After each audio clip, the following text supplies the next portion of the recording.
Roma bella. Oh, c'est fou toutes ces histoires. Roma bella! Francese, benvenuti a Roma! Benvenuti a Roma! On est rentré vraiment par une petite porte au fond de la cour. Roma è troppo bella. On y va? Allora, per chi era il macchiato? Roma bella, épisode 6. Rome côté nature, avec Emma et Fabio.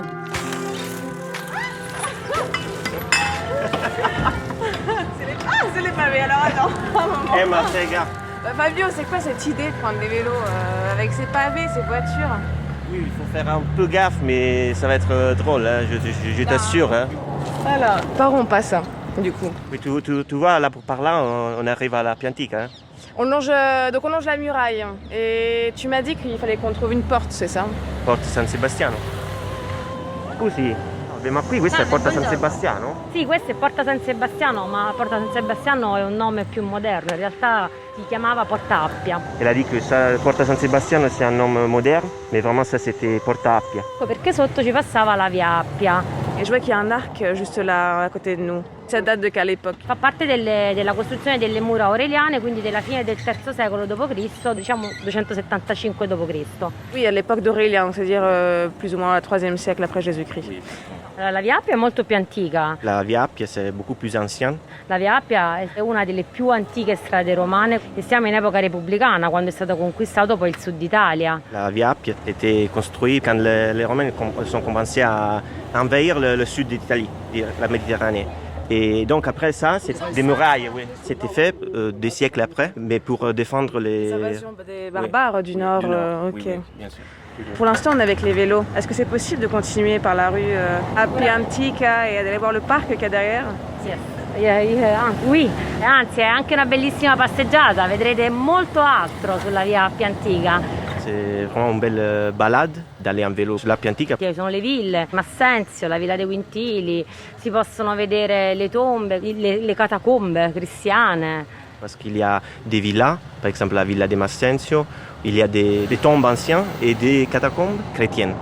Alors on va prendre les vélos. De ce que j'ai compris, c'est qu'il y a des... Attenzione perché l'Appia Antica poi fa un po' malarsellino. Mais ils s'en foutent, c'est Romain.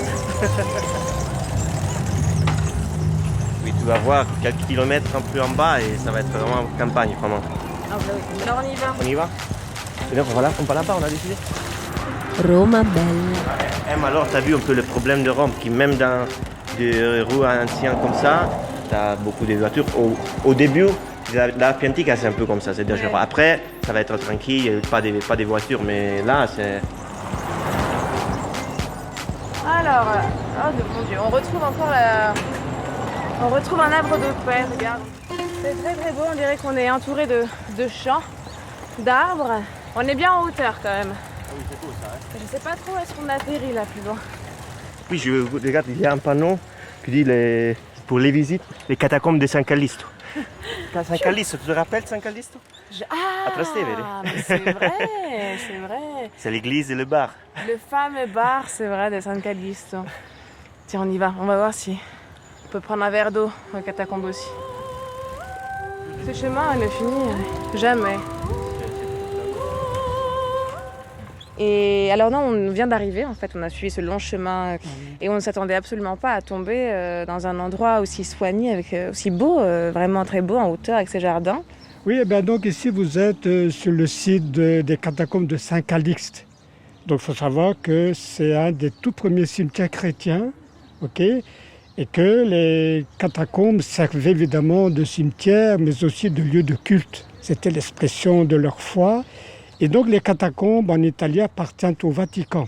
Et donc si ce lieu est très bien tenu, c'est justement parce qu'on veille à ce que les touristes, évidemment, trouvent un endroit paisible pour méditer, prier, parce que c'est un lieu de prière en fait ici.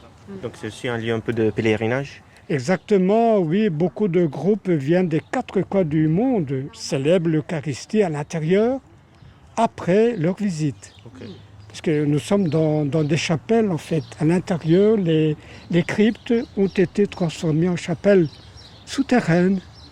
Est-ce qu'on peut avoir une estimation plus ou moins du nombre de morts, de chrétiens Oui. qui ont été enterrés ici? Mais disons que les archéologues estiment qu'à Saint-Calixte, il y aurait plus ou moins 1 demi-million.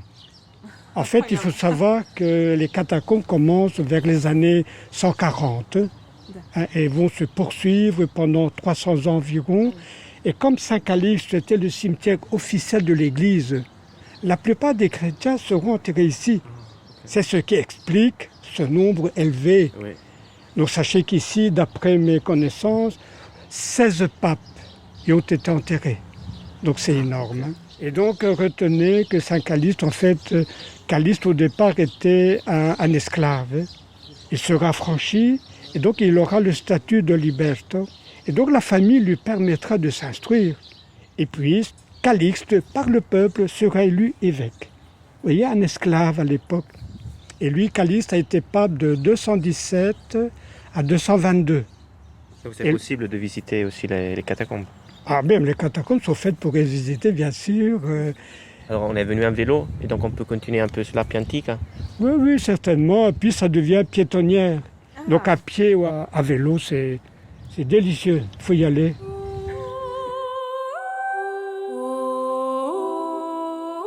Allô Valérie? Et salut, c'est Fabio. Je t'appelle de la part d'Ivano. Ciao Fabio. Il nous a dit que vous êtes un guide spécialisé sur la Piantique. Par hasard, peut-être que vous êtes là aujourd'hui, vous êtes libre? Bien sûr. Écoute, on peut se voir al Baretto, qu'on appelle le Baretto de la Piantica. C'est très sympathique, il y a une petite terrasse. Je suis habillée avec une chemise jaune. Oui, c'est trop cool. Alors, à tout de suite. Bonjour. Bonjour. Valérie? Attends, je mets mon vélo ici. Bienvenue à la Piantica, bonjour. Moi, c'est Emma. Fabio. C'est incroyable ce petit bar parce qu'il a des bouts de vestiges, de colonnes, de briques antiques. Il faut dire que la plupart des habitations qu'on a même ici sur la voie Appienne sont construites sur des vestiges. On a même une villa où, par exemple, a été construite sur une citerne romaine. Ici, c'est normal, ça se faisait dans le temps. Bien sûr, aujourd'hui, ce n'est plus faisable. Mais même ce bar, dans le temps, dès qu'il a été construit les années 50-60, à ce moment-là, on a mis quelques petits morceaux anciens et ça devient ce que tu vois maintenant, une espèce de patchwork. Hein, voilà. Vous êtes sorti de la ville de Rome et vous allez rejoindre la campagne. Mais attention, on est à 20 minutes du Colisée. Non, parce que dire la campagne, c'est comme si on partait si loin. Hein, mais non.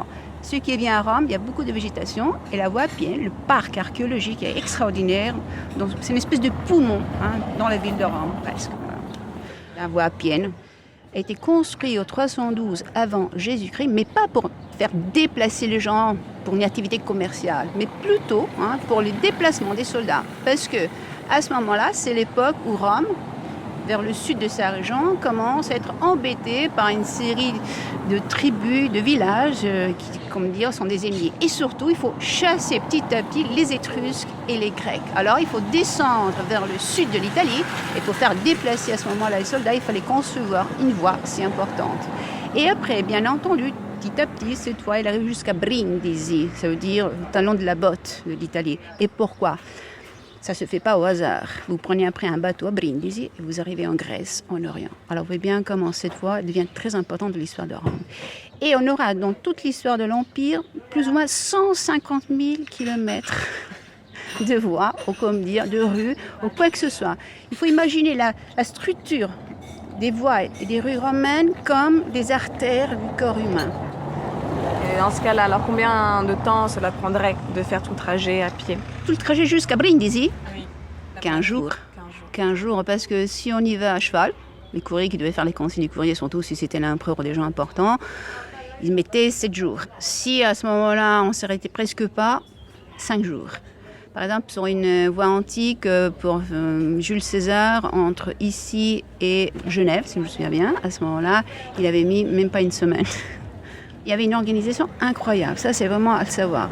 C'est l'occasion pour mieux comprendre cette phrase fameuse que tous les Français comprennent bien, que tous les chemins mènent à Rome. Pourquoi ? Parce que si près de chez vous, il y a une voie antique, vous la prenez, à ce moment-là c'est sûr qu'elle vous ramène ici, à Rome, le centre de l'Empire. Alors merci et au revoir. Merci beaucoup. Merci à vous. À nous les aqueducs. On y est, On y va. Roma Bella. Ce podcast a été imaginé et réalisé par Bertrand Chometon avec le studio Aller-Retour. Il est produit par l'ENIT, l'Office national italien de tourisme. Pour écouter le son de l'Italie dans le monde, il y a aussi Visite Italie Web Radio. Et toujours plus d'idées de voyage sur la page Facebook et le site italia.it.